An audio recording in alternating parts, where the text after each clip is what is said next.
Welcome to Outdoor Gear Repair. Today we're in some uncharted territory. I've got an Advanced Elements kayak. It's an inflatable kayak.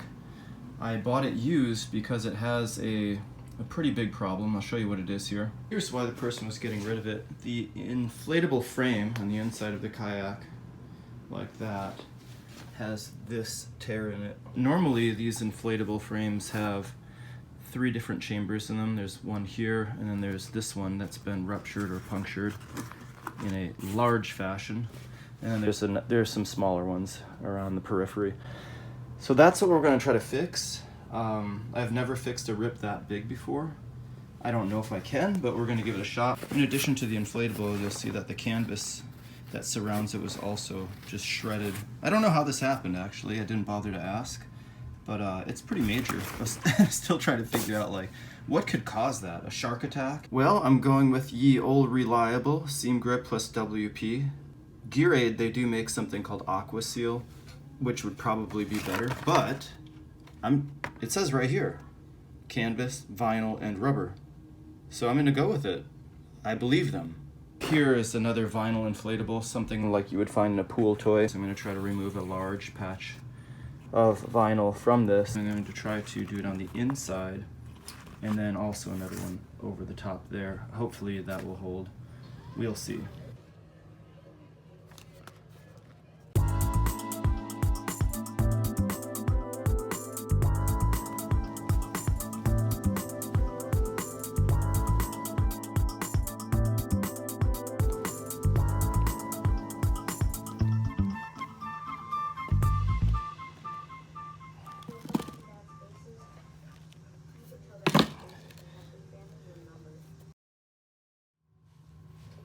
Now to tackle the canvas while we let the sealant dry.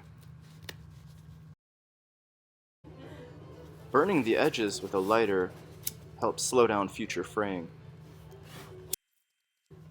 I make my repairs with dental floss because it's durable, long-lasting, and waterproof.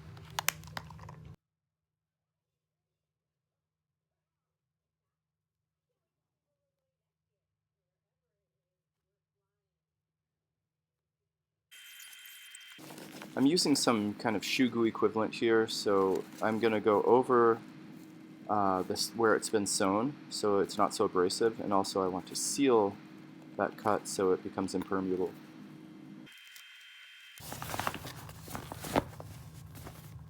Back to the vinyl tear, I took the weights off and it looks like the first patch sealed pretty well. Now I'm going to put this second patch over the top to strengthen the repair.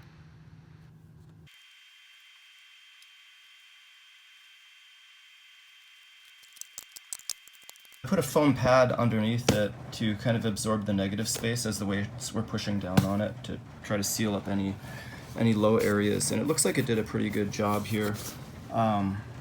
So we've got the patch on the back side, we've got a layer of glue in the middle of that, and then we have another patch on here that was weighted down. I tried to fill in any of like the little tiny gaps in here. I mean, the rip is on the top side here, so not that those would really matter much, but we'll see if it holds. Good luck to us. Here we go.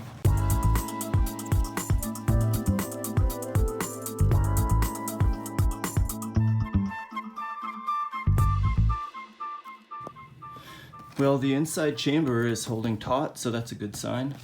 It seems like it's, I mean, I have the PSI at what it's supposed to be, and it's holding up just great. So take it out in the lake and see what happens. Everything held perfectly, so I dare say that the patch might be the strongest spot on the whole kayak now.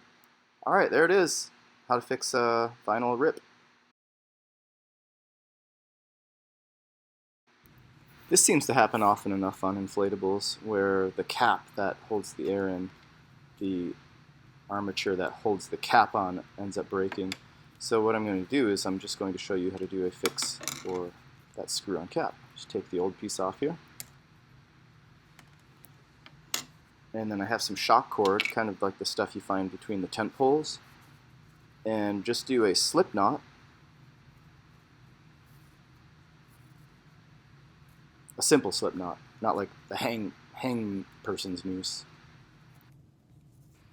Now you're just going to put it around the cap and then give it a tug, and that should tighten up right around it. The harder you pull, the tighter it's going to get. Afterwards, just go ahead and feed it through the hole, and then just tie a simple knot. Give it a pull. That'll stop it from coming back through the hole, and now you just trim off the excess on both ends. And voila, there you go.